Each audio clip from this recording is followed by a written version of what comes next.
Cities are defined by their cultures. Those cultures could entail sports or business or certainly arts and entertainment.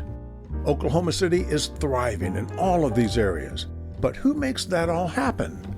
This Town OKC explores the people behind the cultures, their origins, their motivations, their challenges, and their dreams. I'm Rick Allen Lippert. I've been in this town for over 50 years with a front row seat to seeing the culture grow from a dusty bus stop on the Southern Plains to a flourishing destination. Join me as we meet the folks behind the culture on This Town OKC. M. Scott Carter, thank you so much for joining me here on This Town OKC. This Town OKC is sponsored by Carpenter Square Theater because they let me record in the rehearsal studio. All right, Scott, just by way of letting people know our relationship, we first met when you were a professor at Oklahoma City Community College. That's correct. Where I was an adjunct professor. You ran the journalism program. I was on the journalism broadcasting faculty. But we have remained friends. Yes, I'm glad of that. Yeah, yes. Me too. So your background is primarily journalism. We're going to get into some of the other areas, but where are you from? I was originally born in Oklahoma City, and my father worked for Phillips. And when I was in third grade, we moved from Oklahoma City. We lived over near Nakoma Park, and moved to Yale, Oklahoma. Yale, Oklahoma. The city boy went rural, and that was a different experience. Was that a big adjustment? Yeah, because from the time I was in third grade till about the time I was in sixth grade, I regularly got chased home and beaten up.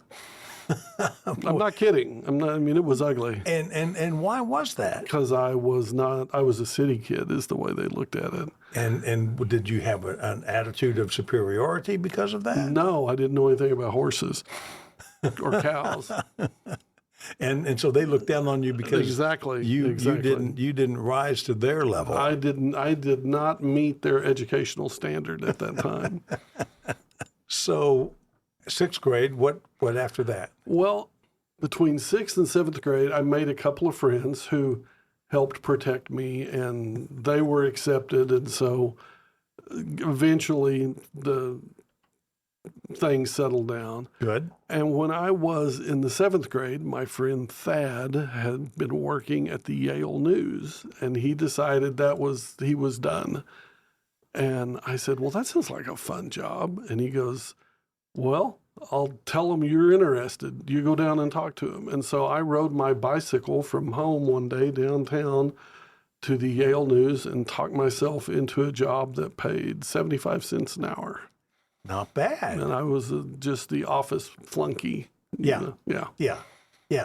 But you were at a newspaper. I was at a newspaper, and I published my first story when I was 13. Okay.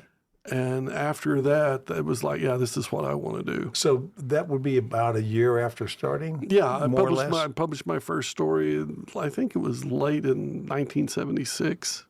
What was that story about? What was it about? I think it was about the 4th of July celebration or something. It was pretty simple, easy stuff.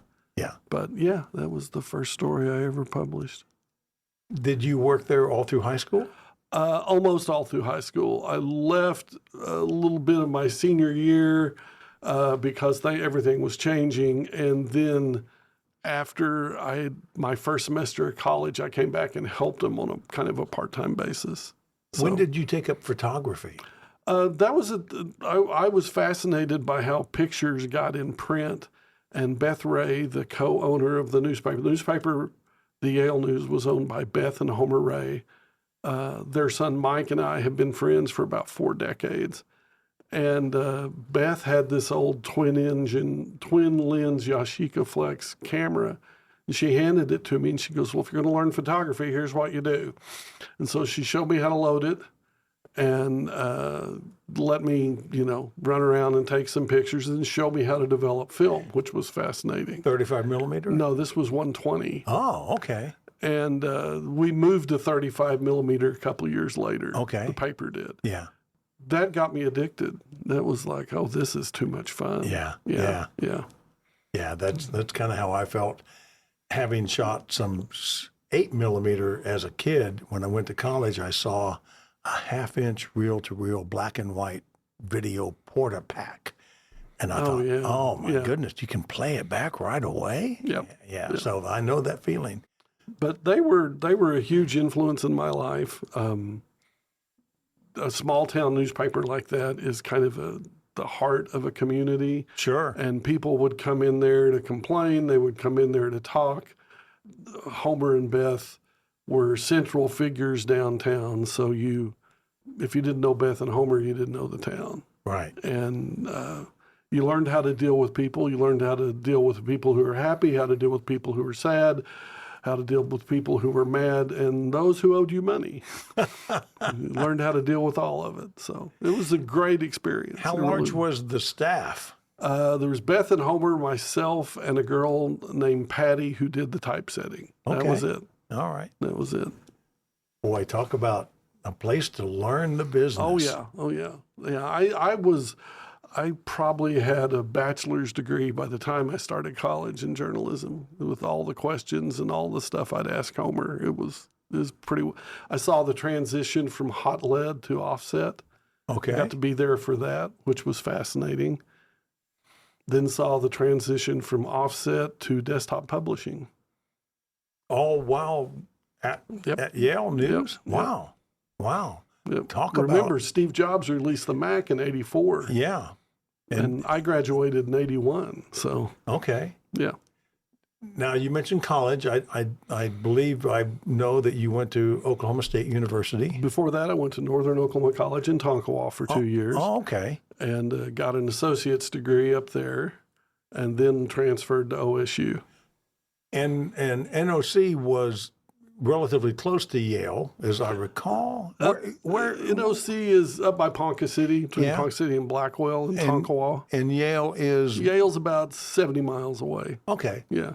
I mean, you could drive up there on the weekend. And it was, I remember the day I left for college, I had my car packed. I was driving an old green Chrysler Concord or something like that. Nice ride. I don't remember. No, it was old.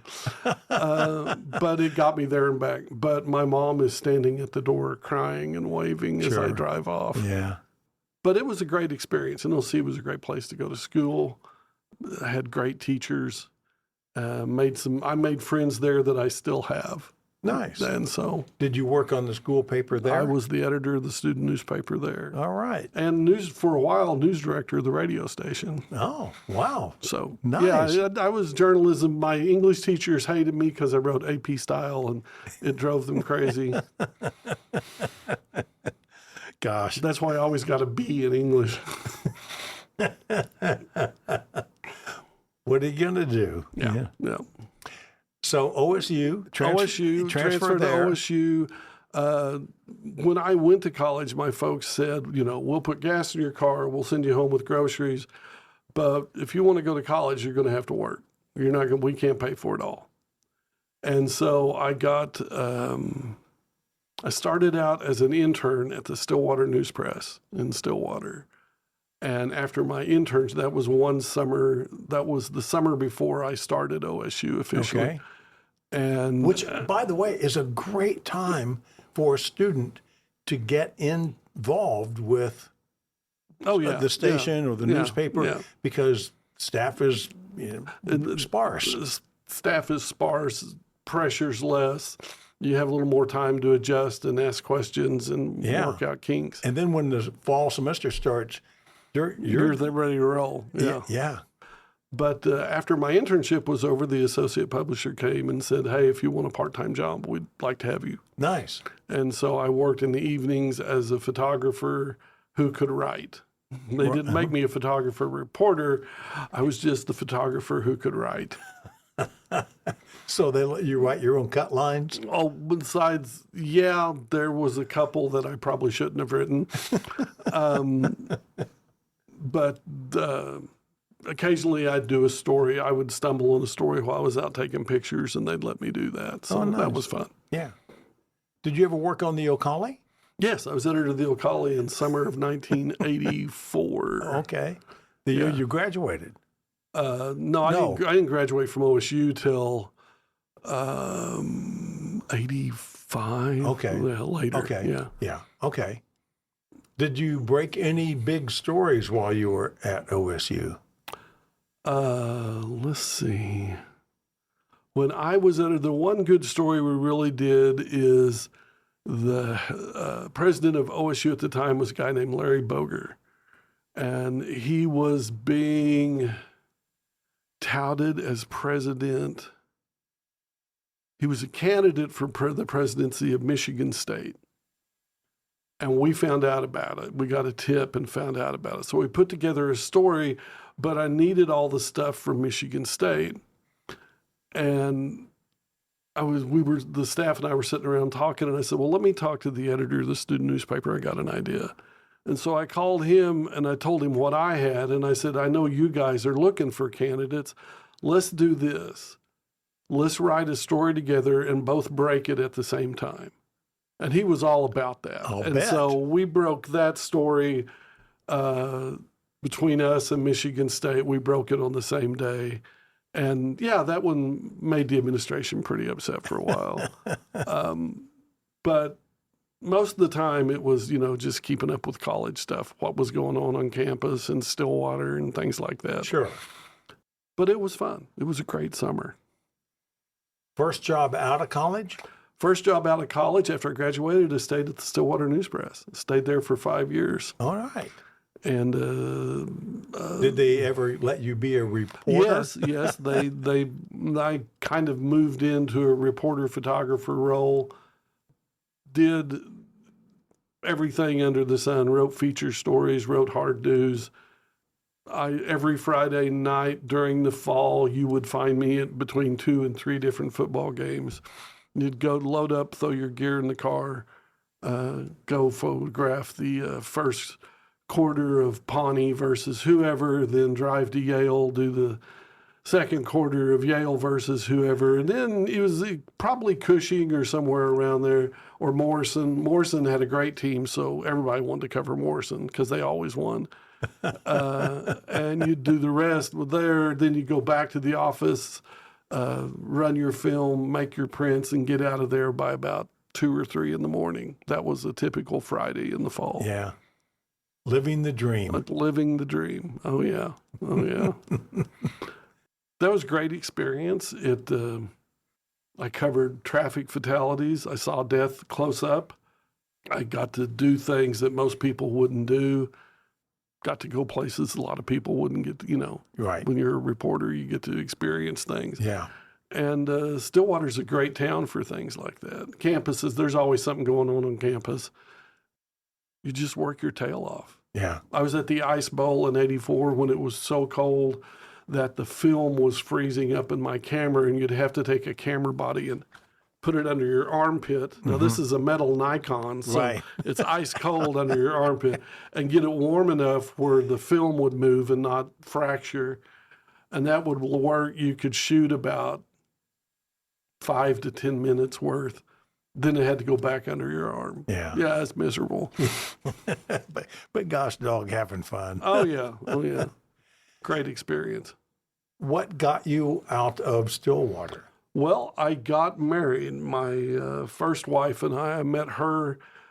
She was in a sorority, and a friend of mine said, hey, they're having this wild Halloween party. Come with me. And so we went, and Julie and I met, and we started dating, and we got married in 1989, and she had enrolled and been accepted at OU's law school. So we moved from Stillwater, and I needed a job, and I couldn't get on with the media at the time, but the state senator from Stillwater at the time was a lady named Bernice Shedrick. And she said, our Senate media staff needs someone. Are you interested? And I said, sure. So I went to work for the Oklahoma Senate. Oh, nice. And spent another 5 years there.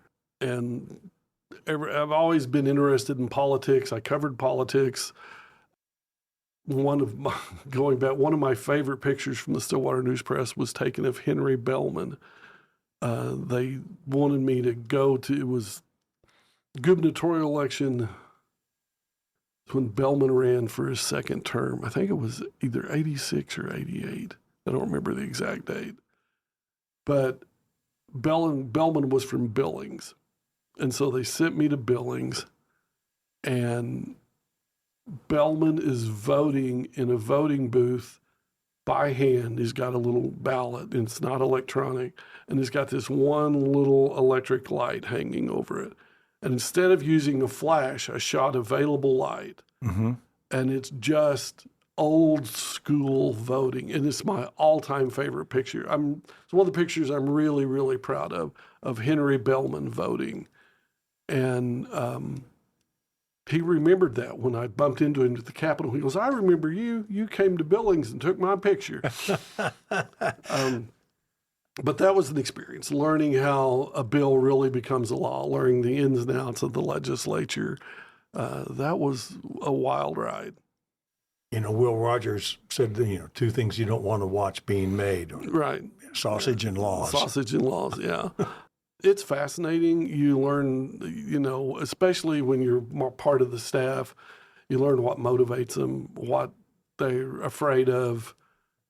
I was there. I remember I get a phone call she was the quiet little state senator from Tulsa, very slender, sweet black woman named Maxine Horner. Oh, yeah, I remember Maxine. And she goes, "Can you come to my office? I'm working on a bill, and I want to get some attention about it." And I said, "Sure." Now, Maxine never did a whole lot. She was, publicly, she worked behind the scenes. But she was never one to seek the spotlight. But she wanted to talk about this, which was kind of interesting. And that was the first infant steps for the Oklahoma Promise. And she had watched a 60 Minutes show about a guy named Taylor, who was a millionaire in Louisiana, who spoke at his middle school and was so impressed with the kids, he told them if they would, stay off drugs and keep focused and do their best in school, he would send them, any one of them, to college whenever they wanted to go. And I think out of the 23 or 24 kids, 20 took him up on it. And Maxine Horner's idea was, well, why can't the state do that? Good. And it took her a couple of years to pull it off, but she did it. And good for her. And I got to see that. You got to see the seed being germinated. I got to see it as it was being built, and that was fascinating. I'll bet. So 5 years at the Senate, working as media for the Senate. Left the Senate to go do some campaigning. My guys lost, which happened a lot. Worked for the Oklahoma Press Association for a little while, worked for the State Department of Career Tech. Then my eldest son was born in 95. That was kind of a wild ride. Great story about that. Of course, that was the year of the bombing. Right.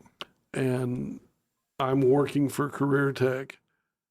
I'd been in and out a lot because, with baby stuff. My good friend Tim calls me and he says, Vice President is coming to Oklahoma City. And they're looking for people I was an active Democrat at the time, to assist and some to drive and this and that. Are you interested? And I said, sure. And he goes, well, I need your full name, your social security number, and also they can run a background. So they do that, and I find out I'm going to be driving they're flying into Tinker, then they're going to the Murrah Building site, and we're supposed to meet them at Tinker, and I'm driving the Vice President's chief of staff and his chief photographer. But before we do all that, I'm in Stillwater, and Julie, I forgot what was going on with Julie, but we needed a babysitter. My parents lived in Yale. They were going to come pick up Ethan. Well, I get to Stillwater, and as I'm reaching around, there's this funky smell from the back seat, and my infant son has pooped to fill the little baby carrier seat. So I spend 20 minutes getting him cleaned up, hand him off to Mom, apologize. Oh, honey, it's just fine. And I get to Oklahoma City and I'm sitting there waiting at Tinker and I'm thinking, I can still smell baby poop. I look around and my hands are clean. I double check, everything's fine. Okay, weird. So do the thing. Vice President does his very dignified work at the Murrah Building site. Then after it's all said and done, we're all back at Tinker, and we're taking pictures with the Vice President. That was one of his ways of saying, thanks, come here, let me get a picture with you. You shake hands with him, and I looked down, and there was baby poop inside my cuff that got on the Vice President's cuff. Oh, no. Years later, I told Ethan, son, you shared your DNA with the Vice President of the United States.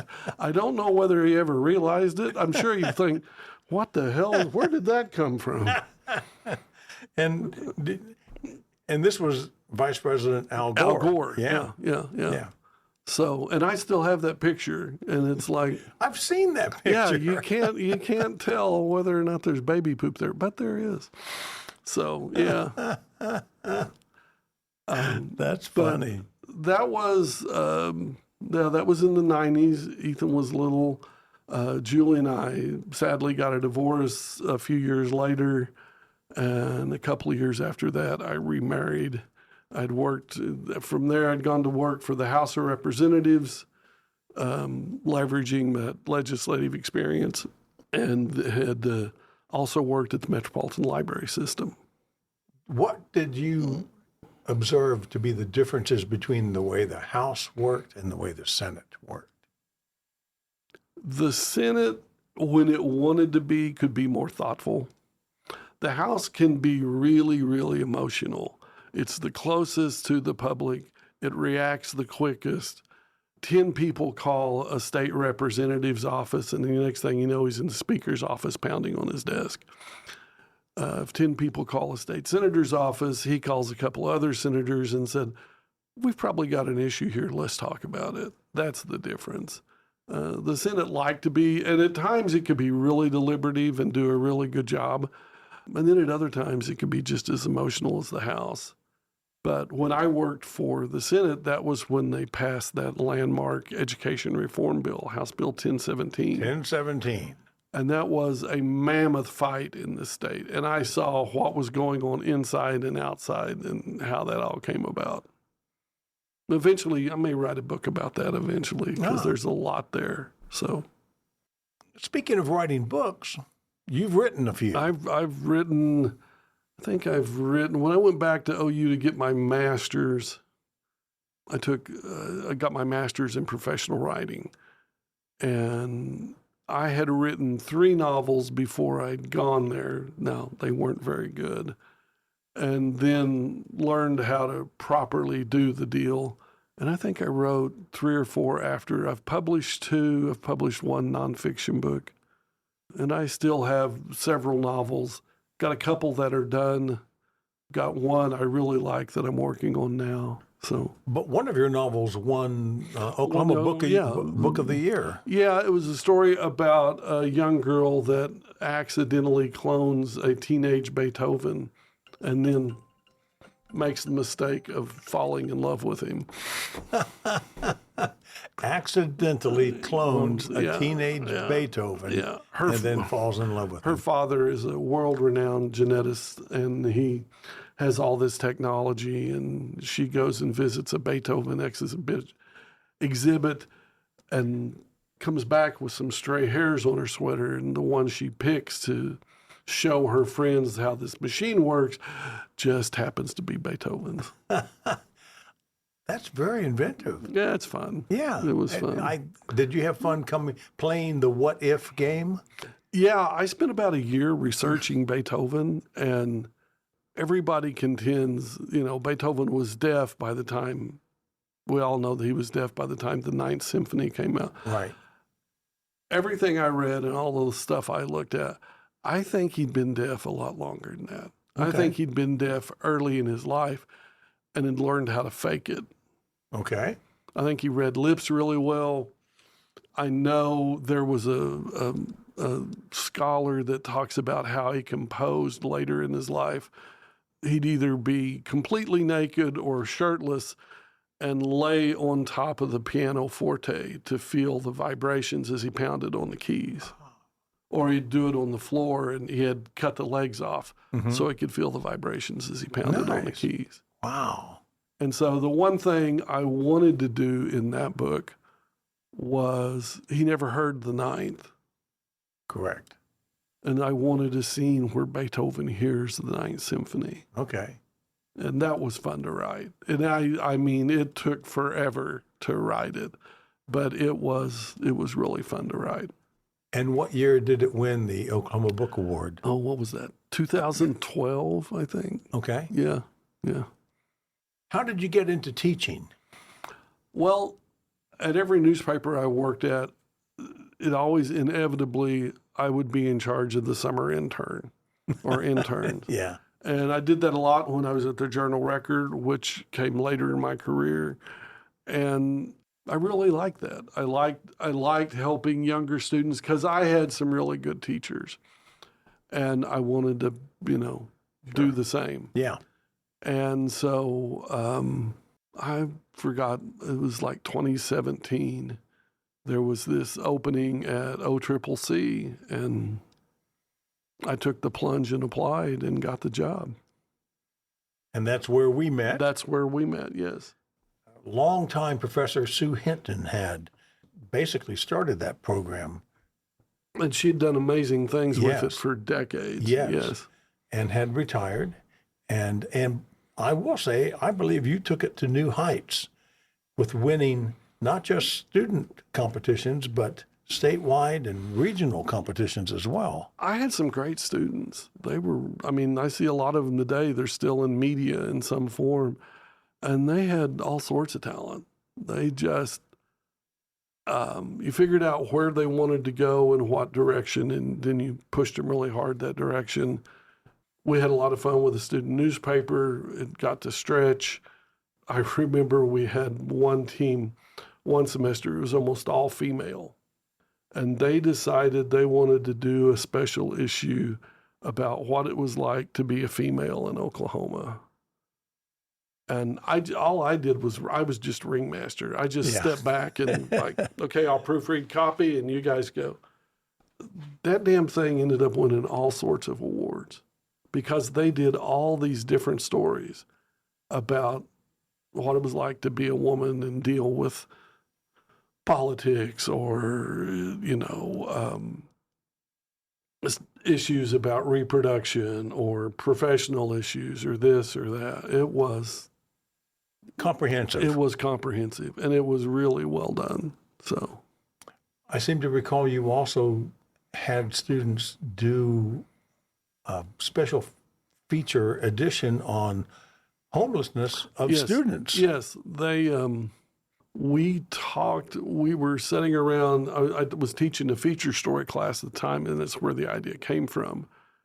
And I said, the class has to work with the pioneer.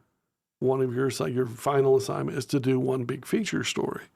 So you guys start coming up with ideas. And there were, typical ideas of this and that. And then one guy goes, what about being homeless? I know a bunch of my friends who are in college that are homeless.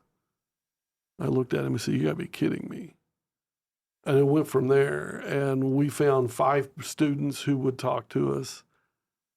And they broke up into teams and went and did, research about what it was statewide and nationwide.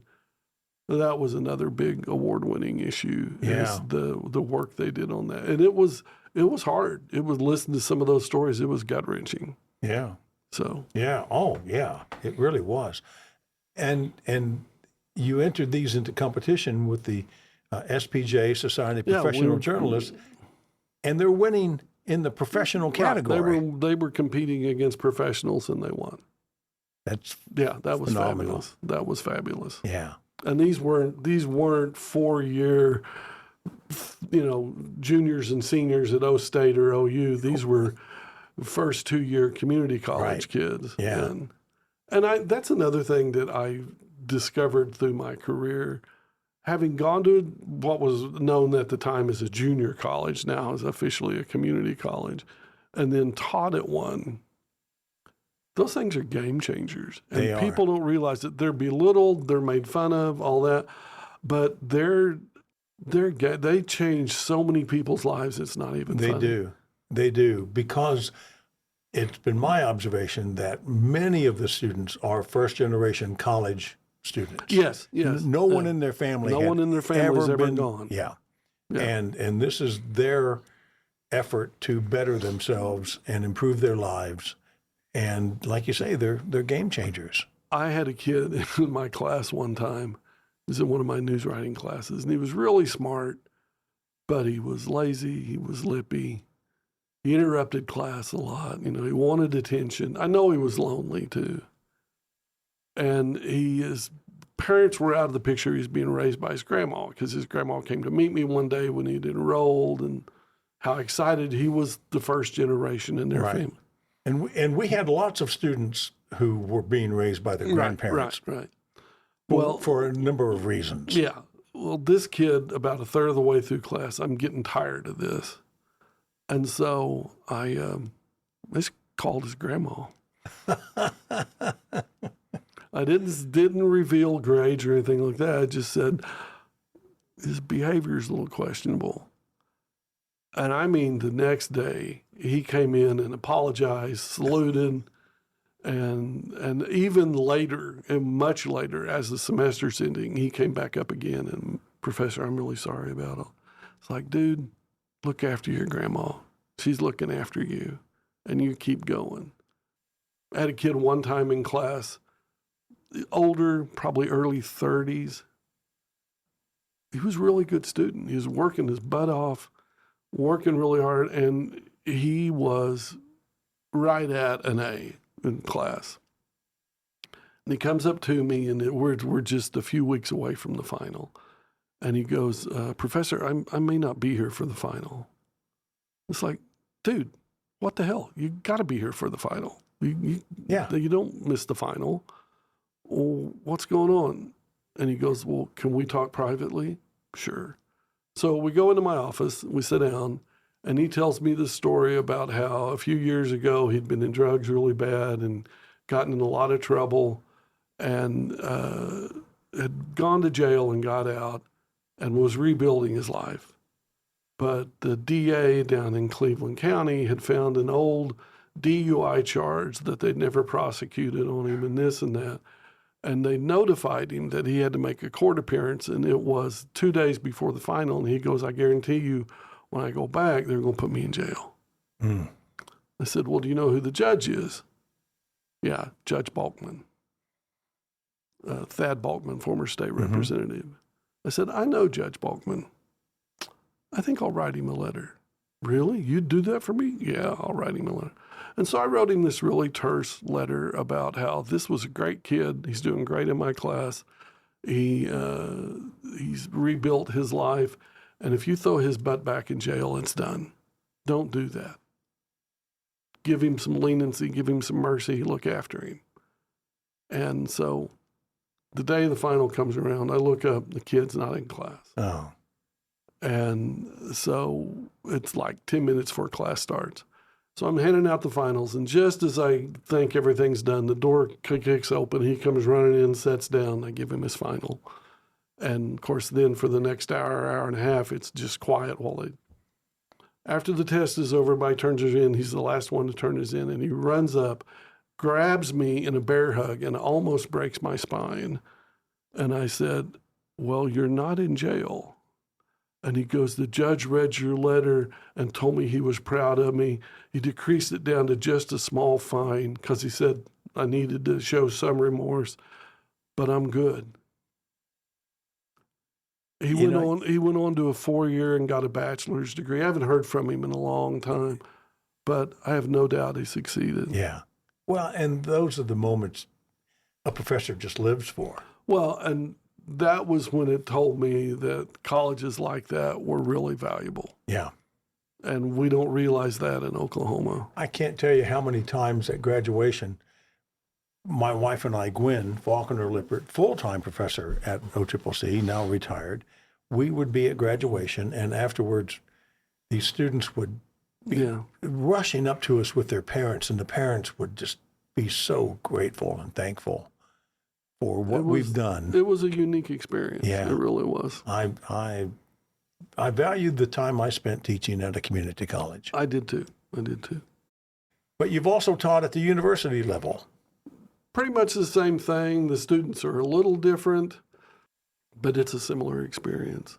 You get the ones, especially if you try to connect with them, and you get the ones who have overcome everything just to be in class, and they're there because they're focused. Now, every now and then I get one. I remember I had one student who I gave him a writing assignment where they actually had to go talk to people, and he goes, talking to strangers is kind of a trigger for me. Yeah. I said, what do you mean? Well, it makes me really uncomfortable. And I said, and this is in class. And I said, okay, I have a question for you. Yeah. Why are you in my journalism class? If you're uncomfortable talking to strangers, which is a foundation of journalism, why are you here? Well, and he gave me some lame excuses. I said, you need to decide because I'm not waiving the assignment. He ended up dropping the class. Yeah, I'll bet. Yeah. I had so many students who were taking my video production class. I also taught acting for the camera in the theater department, and they wanted to be on TV. Oh yeah, that was their deal. They didn't care about finding the truth and righting the wrongs and stuff. They just wanted to be on TV. They wanted to be on TV. Yeah, I didn't care much for them. I understand. I had some of those students myself. Let's get back to your professional career. You've worked at a number of publications. Yes, sir. You mentioned a couple. You mentioned the Journal Record. How many times have you worked there? I worked at the Journal Record from 2009 to 2014. Okay. Worked at the Oklahoman for about 2 years, just recently. Worked at Oklahoma Watch, worked at the Norman Transcript, the Stillwater News Press, of course, the Yale News, the Cushing Citizen, the Blackwell Journal, lots of different newspapers. And you're back at the Southwest Ledger. I'm back at the Southwest Ledger now. That's out of Lawton. Yes, sir. Covering politics? Covering politics. I'm the state capitol bureau chief for the Ledger. So, do they still have offices in the Capitol for bureau? They still have a Capitol press room. So, yeah. Good. Yeah, that's always fun during session. Do you have a desk? Yeah, I have a desk. Okay.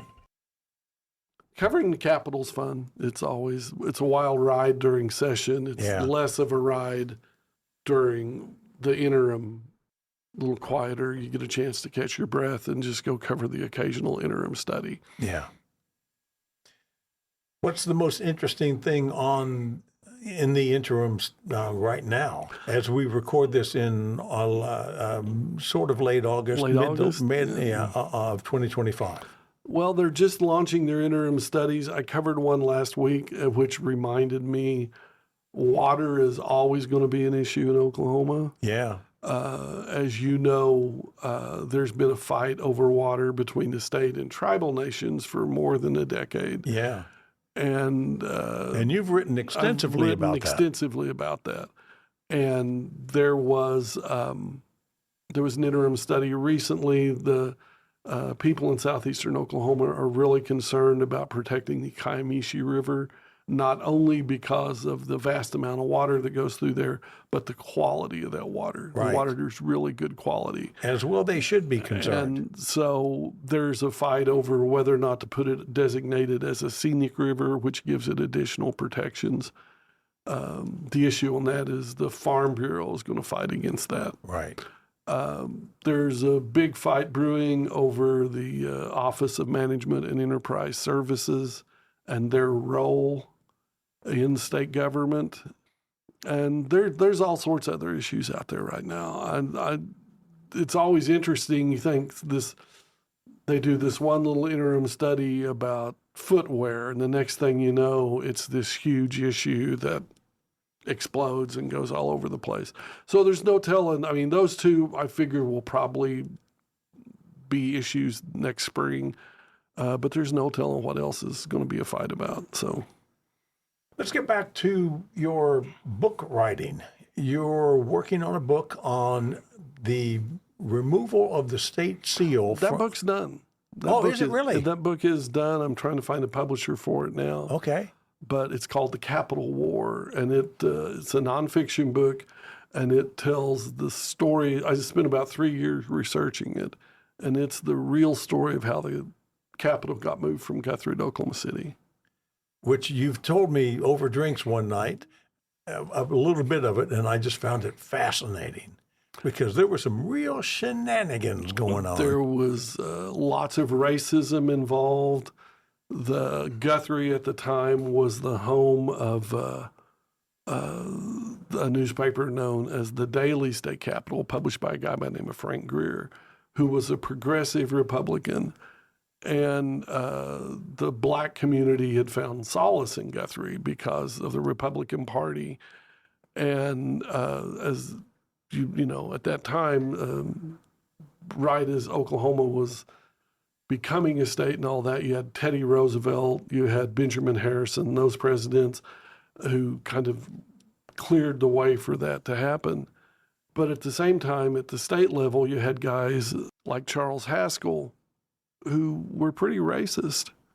And so there was a big fight over that lasted a long time. Haskell hated Greer, Greer hated Haskell. There was election fraud, there was voter fraud, there was bribery.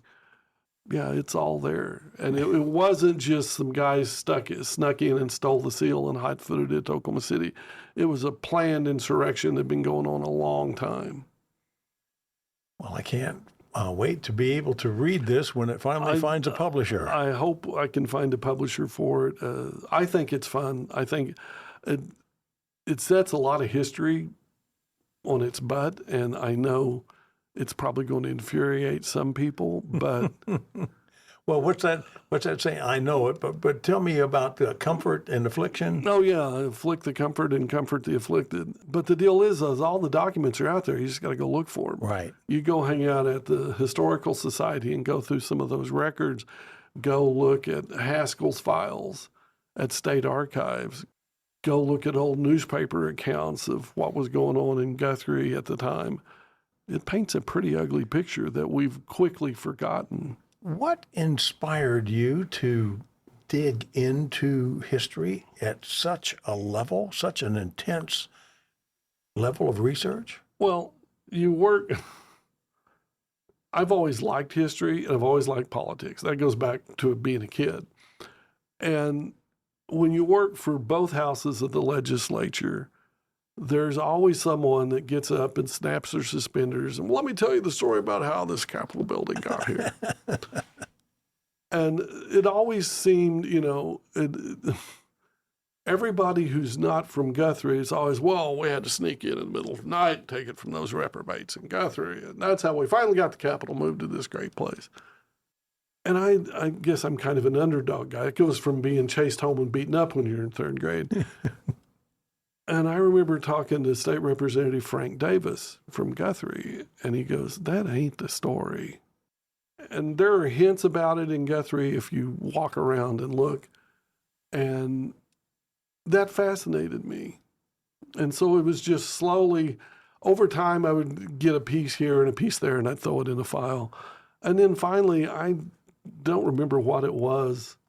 I think it was when they were remodeling the Capitol the last time. I thought, this is worth just really looking into. And so I just started taking Fridays and Saturdays, and I would go to the newspaper archives. You want to spend some fun, go read a 1901 edition of the Daily State Capitol and read the stories in the editorial. They're pretty feisty. Or go read, the earlier versions of the Oklahoman or Shawnee or whatever. And all that history that kind of coalesced during the time of the land run and to statehood, once we became a state, it was like that all just faded.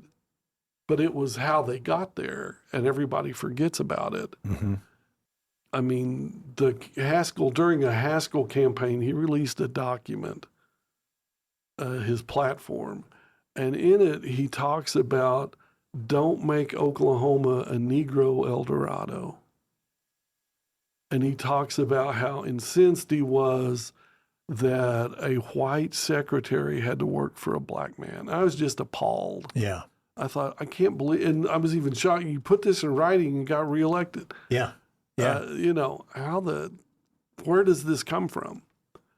And all that played into it, but we don't talk about that now. And there was a group of investors. Haskell had his own little newspaper called the New State Tribune. It was more or less a campaign platform. But right after he became governor, a group of investors from Oklahoma City offered him, now this is in, 1907, so think about how much this would be worth, offered him $20,000 to move his newspaper to Oklahoma City. Mm. Now, why would they do that? Because they couldn't just put it in an envelope and say, here's the payment to move the state capital. Right. Well, as Deep Throat said during the Watergate stuff, follow the money. Oh, yeah. There's a connection between Haskell and Tulsa that people don't pay a whole lot of attention to, and the Tulsa Race Massacre. And that's one of Haskell's best friends was Tate Brady. Hmm. Remember the Klan in Tulsa, who was the night watchman during the race massacre? Brady pulled off a deal. There was supposed to be a statewide election on moving the capital.